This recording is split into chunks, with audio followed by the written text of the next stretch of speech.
Hey, Eric Kelly, can you reach up and give me some bottled water from behind you? Yeah, Don, just for you. Can you guys hear me all right? Yeah. Yes. Don, how many would you need to fill up that giant thing you got?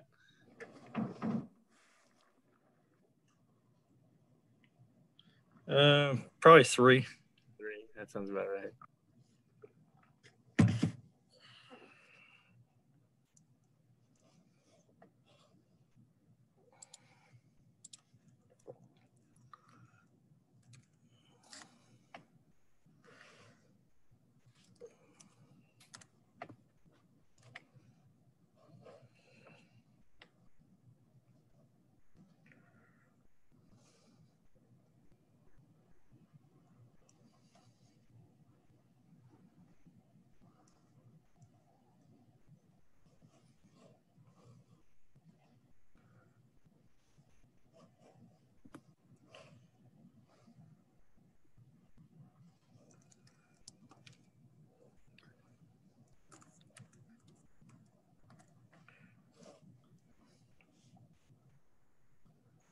Brady, do you need to record or?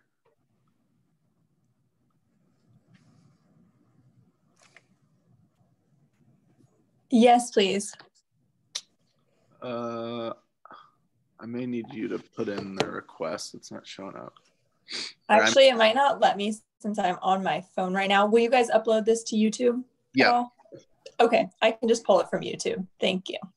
Awesome.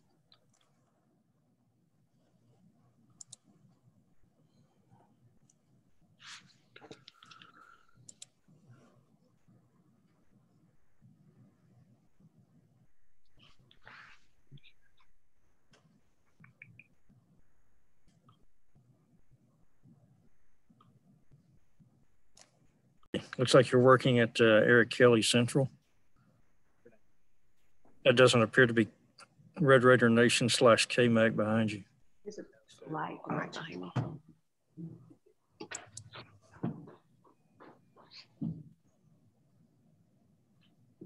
All right, everybody, we'll open it up for questions for Coach. Coach, just starting off, Charlie Collier. Oh. Go ahead, sorry. Oh, no worries. Charlie Collier, what kind of challenge does she present? Big one. Yeah, I mean, she's one of the best players in the nation, and particularly in the league. She's just super versatile and really understands what she's doing in the paint and owns it. You know, the fact that she can stretch out to the 3-point line is a factor as well. But I think the best thing that she does is offensive rebound. I mean, she really tries to dominate the paint and does a great job of trying to split double teams. She does a great job of following her shot, offensive rebounds, you know, all of those things. So yeah, she's a tall order to say the least. Maybe they're not exactly the same player, but how did seeing Natasha Mack already, does that help you prepare for another big presence inside? Yeah, 100% it does. I mean, we've played some really good players this year, and particularly in the paint, and Natasha Mack's one of them, and thought we did a pretty good job of trying to limit her a little bit. I do think it will be a little bit of the same philosophy of just trying to make her be a passer, try to keep her off the boards as much as possible and just not let her get comfortable. I mean, there's no way that we can, you know, let one of our kids be isolated on a one-on-one situation with her. We need to do the best we can of trying to always have 2 in her presence, even without the basketball. Krista, what has Texas maybe identity been with Coach Schaefer? How maybe do they look different from what they have previously? Well, as all his teams do, you know, they're trying to develop the identity of 94 feet of hell, I think is what he likes to say. And it's a pressure defense. They make a ton of points off of turnovers and offensive rebounds. You know, they average, I believe, 23. They average creating 23 or 20 turnovers a game. And then they average about 14 offensive boards. So today, we just talked with our team about that's 37 extra opportunities that they're coming up with a game. And so we're going to have to limit both of those. I mean, we're not going to be able to survive giving them that many looks at the basket. So a lot of onus, so to speak, on your guards and ball handling and ball protection this time then, huh? Absolutely. Yeah. We will have to work together. I thought that we did a nice job against West Virginia. I mean, I do think that the West Virginia game kind of prepped us for this as far as that pressure man and some quickness on the perimeter. And I thought that our guards did a pretty good job of handling it. But we'll have to do a better job on Sunday and just be really mentally tough and try not to have back-to-back turnovers, try not to have live turnovers. All of these things easier said than done, no doubt. Coach, what's kind of the main focus in practice this week? Well, obviously it's just to continue to get better, but when we're game planning, you want to try to handle their pressure. So we've got to, prepare our team for that and the best that we can. And then also rebounding. I mean, I think both of those things have to be critical in what we try to do. And then, we want to continue to try to get comfortable scoring the basketball in different ways and continuing to work together, and particularly against different defenses that we're seeing right now. So I think we're doing a better job of that. We've just got to continue to limit the consecutive negative possessions that we're giving up. And then have you seen some of your, senior leaders or just natural leaders on your team kind of step up after the tough loss on Wednesday and to get the energy back flowing for this weekend? I definitely think we talked about our upperclassmen. I thought that our upperclassmen were the ones that were on the floor in the third quarter against Iowa State to come back and try to get us going. And we talked about our upperclassmen, bringing that maturity that we need to be able to compete on the road in the Big 12 or to compete in the grind of the Big 12. I mean, we are right in the middle of a grind. Is that right? And so we've got to rely on that experience of kids that have played in these games consecutively throughout their years, of how to focus, of how to bounce back, of how to be mentally tough, of how to continue to compete. And I thought they did a fantastic job of that against West Virginia. Where do you think you've seen your team take a step forward in terms of valuing the ball? Because it seems like you guys went through that tough stretch of a lot of turnovers, and the past two, you guys have gotten closer and closer to single digits. Yeah. I think just poise. I think they're becoming more confident in each other and in what we're trying to do, and taking a little bit more ownership in of handling pressure and getting us in offenses that they know where the other one's going to be, instead of, maybe maybe like staying or becoming undisciplined within our offense and aborting what we're trying to do. And therefore it creates some turnovers. You don't know where the next person's going to be if you don't stay disciplined to what we're trying to do. So I think that, and then, like I said, just the maturity and poise that I've witnessed, I think, over the last probably 6 quarters that we've played. I don't know if this gives too much away, but whenever you have a really talented big on the other side and you have 3 different bigs that you can go to, do you see value in throwing them out there, quickly just to give them different looks, or is there more value in just having one person out there to kind of get a lot of that kind of experience? Yeah. Well, I mean, it's a situation where, we've got to play the players that are going to come out and compete and that are going to play tough. And we are only 9. We only have 9 on our roster. So that involves everyone.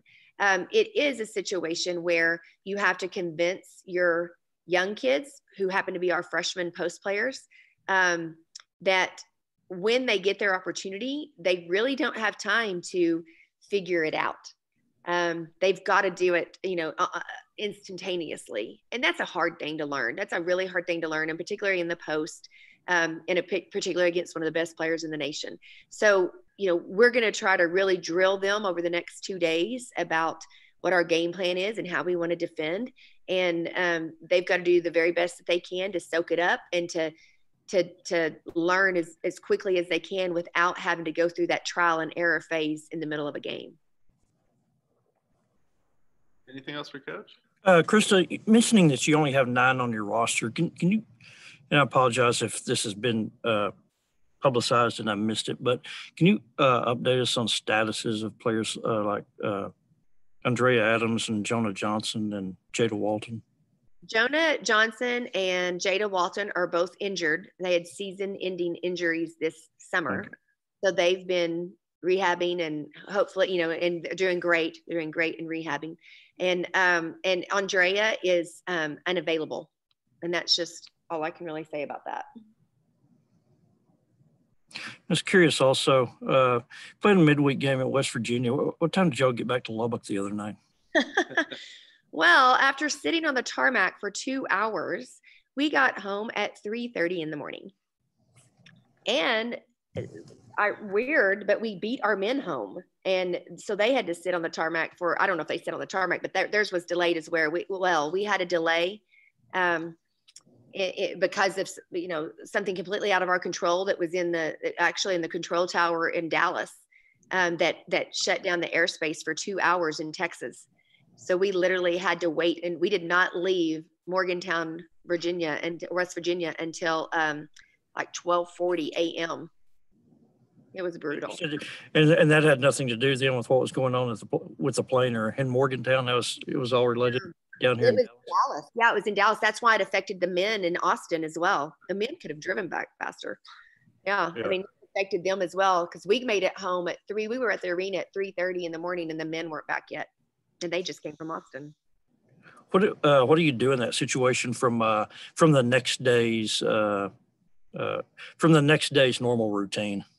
Well, and luckily for us, our day off landed on Thursday. So our kids were able to sleep in, and particularly with it not being in classes yet. So they just had a lot of recovery. They slept in, we had late recovery at 5 o'clock yesterday.